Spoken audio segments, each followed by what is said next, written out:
Hello friends, आज हम progeria की कंडीशन को समझने की कोशिश करेंगे। प्रोजेरिया होता क्या है? ये एक टाइप का सिंड्रोम है। इसे हम हचिंसन गिलफोर्ड सिंड्रोम भी कहते हैं। इस सिंड्रोम से सफर करने वाले बच्चे कुछ इस तरीके के दिखाई देते हैं, जहां पर उन बच्चों की एज अपनी रियल एज से कई गुना ज्यादा लगने लगती है और उनकी बॉडी का ग्रोथ एंड डेवलपमेंट भी ठीक से नहीं होता है। उनकी नोज कुछ लॉन्ग जैसी हो जाती है। हेड बॉडी के कंपैरिजन में बड़ा सा दिखाई देता है और इनके हेड पर ये देखिए वेन्स का नेटवर्क जैसा अपीयर हो रहा होता है। कुछ इस टाइप की कंडीशन दिखाई देती है। एक खास बात मैं पहले ही बता देता हूं, प्रोजेरिया से सफर करने वाले जो ऑफस्प्रिंग्स होते हैं या जो बच्चे होते हैं प्रोजेरिया से सफर करने वाले, उनका मेंटल डेवलपमेंट पूरा होता है। अदर डेवलपमेंट, फिजिकल डेवलपमेंट पूरा नहीं होता है। बट अगर हम मेंटल डेवलपमेंट की बात करें तो मेंटल डेवलपमेंट बिल्कुल, अगर एक प्रोजेरिया से सफर करने वाला चाइल्ड 8 ईयर का है, कितने साल का है? 8 ईयर का है, तो ये जो प्रोजेरिया से सफर कर रहा है, इसकी इसकी जो मेंटल एज है वो एक 8 ईयर का जो एक हेल्दी ऑफस्प्रिंग है, जो प्रोजेरिया से सफर नहीं कर रहा है, सेम टू सेम उसके जैसा होता है। और जो प्रोजेरिया से सफर करते हैं उनका रिप्रोडक्टिव डेवलपमेंट भी नॉर्मल होता है। कई बार ऐसा देखा गया है कि जो फीमेल प्रोजेरिया से सफर कर रही हैं, उन वो फीमेल में प्रेगनेंसी भी आई है और उन्होंने हेल्दी ऑफस्प्रिंग को बर्थ भी दिया है। तो इनमें रिप्रोडक्टिव डेवलपमेंट और मेंटल डेवलपमेंट प्रोजेरिया में बिल्कुल नॉर्मल ह्यूमन बींग्स की तरह होता है। तो चलिए, ये तो था ब्रीफ इंट्रोडक्शन। अब हम प्रोजेरिया के केस को आगे डिस्कस करते हैं स्लाइड्स की हेल्प से। प्रोजेरिया टर्म प्रोजेरोइड से आया है और प्रोजेरोइड का मीनिंग होता है resembling pre mature ageing. Pre mature मतलब एजिंग तो सब में होनी है एक टाइम के बाद, लेकिन एजिंग मतलब होता है, बहुत सिंपल हिंदी में समझना तो बुढ़ापा। क्लियर है ना? यानी कि जो एजिंग वाली कंडीशन है, बुढ़ापे वाली कंडीशन है, वो प्री मैच्योर, आपकी मैच्योरिटी के लेवल से पहले ही आने लग जाए। क्लियर है ना? जब आप इसमें पढ़ेंगे तो हम देखेंगे, तो सिंपली इसको देख लेते हैं। जब बहुत कम एज पर ही एजिंग के कैरेक्टर्स पर्सन में दिखाई देने लग जाएं, तो उसको हम प्रोजेरिया बोलते हैं। और प्रोजेरोइड का मतलब, प्रोजेरोइड सिंड्रोम अगर आप कभी पढ़ें तो प्रोजेरोइड सिंड्रोम में वो सारे सिंड्रोम आते हैं जहां पर एक चाइल्ड में एजिंग वाले सिम्टम्स दिखाई देते हैं। उन्हीं एजिंग वाले सिम्टम्स में से एक कंडीशन है, एजिंग वाले सिंड्रोम में से एक कंडीशन है जिसे हम प्रोजेरिया बोलते हैं। तो आज हम प्रोजेरिया डिस्कस करते हैं। इसे हचिंसन गिलफोर्ड प्रोजेरिया सिंड्रोम भी बोल देते हैं। HGPS syndrome is an extremely rare, बहुत रेयर केस में मिलती है, प्रोग्रेसिव जेनेटिक डिसऑर्डर। ये एक जेनेटिक डिसऑर्डर है और चिल्ड्रन में एजिंग बहुत रैपिडली दिखाई देती है। यहां पर एक चीज और बताना चाहूंगा कि जो प्रोजेरिया है वो यूजुअली दिखाई देने लग जाती है फर्स्ट 2 ईयर के अंदर। यानी कि जो बेबी बर्थ है, किसी एक ऑफस्प्रिंग की बर्थ होती है, इसके बर्थ के लगभग 2 ईयर्स के अंदर, यानी कि 24 मंथ्स के अंदर उसमें प्रोजेरिया के सिम्टम्स दिखाई देने लगते हैं। तो प्रोजेरिया के मेन मेन साइंस और सिम्टम्स क्या होते हैं, इनको देख लेते हैं। पहला आता है failure to thrive. Failure to thrive का मीनिंग ये है कि नॉर्मली अगर हम देखें, एक हेल्दी चाइल्ड होता है, उसकी बॉडी का जो डेवलपमेंट होता है वो डेवलपमेंट एकदम स्ट्रांगली अच्छे से चल रहा होता है। वहीं जो प्रोजेरिया से सफर करने वाले ऑफस्प्रिंग होते हैं, उनकी बॉडी का डेवलपमेंट नॉर्मल ऑफस्प्रिंग के डेवलपमेंट के कंपैरिजन में कम होता है। इसी को हम फेलियर टू थ्राइव बोलते हैं। दूसरा आता है स्क्लेरोडर्मा। स्क्लेरोडर्मा का मतलब ये होता है, इनकी जो स्किन होती है वो स्केली टाइप की हो जाती है। जो स्किन है, जैसे हमारी नॉर्मल स्किन होती है जिसपे ग्लैंड्स भी होती है, जिसपे थोड़ा बहुत सिक्रीशन भी आता है और एक अलग टाइप की स्किन लगती है, बट इनकी स्किन स्केल्स जैसी हो जाती है, तो स्केली टाइप की दिखाई देती है, उसे स्क्लेरोडर्मा बोलते हैं। ये कम एज पे ही दिखाई देने लगता है। अराउंड 12 टू 24 मंथ, यानी कि बर्थ के 1 ईयर से 2 ईयर के अंदर एलोपेसिया हो जाता है। एलोपेसिया का मतलब होता है लैक ऑफ बॉडी हेयर, यानी कि इनकी बॉडी पर जो हेयर है, हेड से लेकर, केवल हेड की बात नहीं है, हेड से भी हेयर गायब होंगे, आईब्रोज के भी गायब होंगे, या नॉर्मल बॉडी पर जो अदर हेयर्स मिलते हैं हमारी बॉडी रीजन में, फोर लिम्स पे, हाइंड लिम्स पे, वो सारे हेयर इनकी बॉडी से गायब हो जाएंगे। यानी कि इनकी बॉडी पर फुल बॉडी एलोपेसिया कंडीशन दिखाई देती है। स्किन पे रिंकल्स जैसे दिखाई दे जाते हैं, स्किन पे झुर्रियां जैसी पड़ जाती हैं। इनकी नोज बीक के जैसी दिखाई देती है, हमने पहले बताया था। Head is usually large to the body, body के कंपैरिजन में रीजन में हेड हमें थोड़ा सा बड़ा दिखाई देता है इनमें। वो हेड तो नॉर्मली होता है बट इनकी बॉडी की ग्रोथ नहीं होती, इसलिए हेड थोड़ा बड़ा हमें देखने को मिलता है। Prominent scalp veins are noticeable. हमने अभी आपको बताया था कि जैसे यहाँ पर हेड में इनके वेन्स जैसी दिखती हैं, ये जो ग्रीन ग्रीन कलर की, ग्रीन ब्लूइश कलर की, तो ये हेड की वेन्स नोटिसेबल होती हैं, इजीली ऑब्जर्वेबल होती हैं। एक टाइम के बाद इनमें इस प्रॉब्लम की वजह से, प्रोजेरिया की वजह से किडनी फेलियर की प्रॉब्लम दिखाई देती है, एथेरोस्क्लेरोसिस की प्रॉब्लम दिखाई देती है। एथेरोस्क्लेरोसिस हम बोलते हैं हार्डनिंग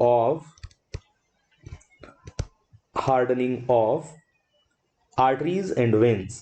तो जो, या फिर आप सिंपली ब्लड वेसल्स कह सकते हो, जो ब्लड वेसल्स की हार्डनिंग होती है, उनकी इलास्टिसिटी खत्म हो जाती है, वो कंडीशन दिखाई देती है। और बहुत सारी कार्डियोवैस्कुलर प्रॉब्लम्स दिखाई देती हैं, जिसकी वजह से हार्ट अटैक जैसी कंडीशन की वजह से कई बार इनकी डेथ होती है।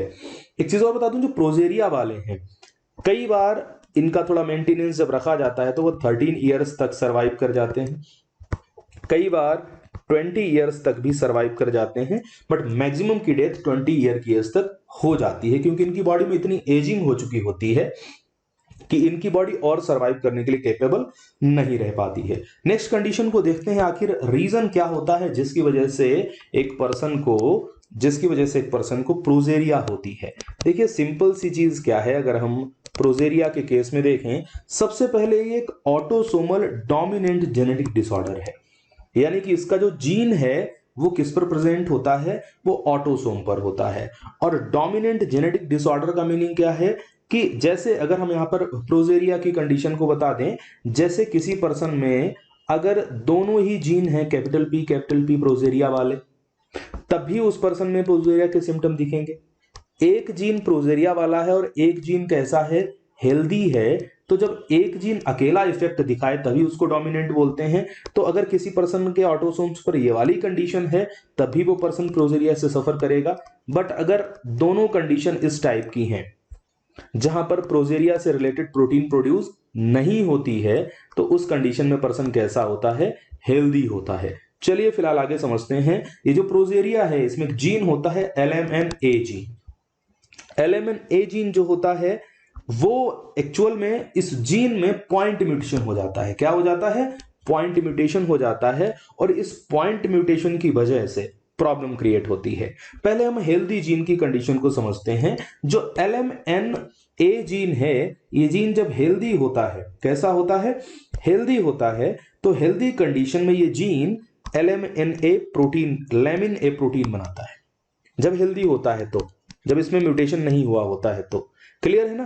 तो ये लैमिन ए प्रोटीन बनाता है। ये लैमिन ए प्रोटीन बहुत इंपॉर्टेंट होती है न्यूक्लियस के लिए। ये लैमिन ए प्रोटीन क्या करती है, ये एक न्यूक्लियर प्रोटीन है जो कि सेल के स्ट्रक्चर की स्टेबिलिटी के लिए रिस्पॉन्सिबल होती है, सेल की मोटिलिटी के लिए रिस्पॉन्सिबल होती है। सेल के अंदर जो क्रोमोसोमल ऑर्गेनाइजेशन होता है पूरा, किसी न्यूक्लियस के अंदर जो क्रोमोसोमल कंडीशन होती है उसके लिए रिस्पॉन्सिबल होती है। जीन्स के रेगुलेशन के लिए, जो जीन्स फंक्शन करते हैं उसमें भी रोल प्ले होता है। सेल का डिफरेंशिएशन, मतलब सेल किसी भी फंक्शन को करने के लिए जो मॉडिफाई होती है, कोई एक सेल है नॉर्मल जैसे आरबीसी है, तो आरबीसी में डिफरेंशिएशन होगा तभी तो आरबीसी एक्वायर करेगी हीमोग्लोबिन को और फिर फंक्शन करेगी।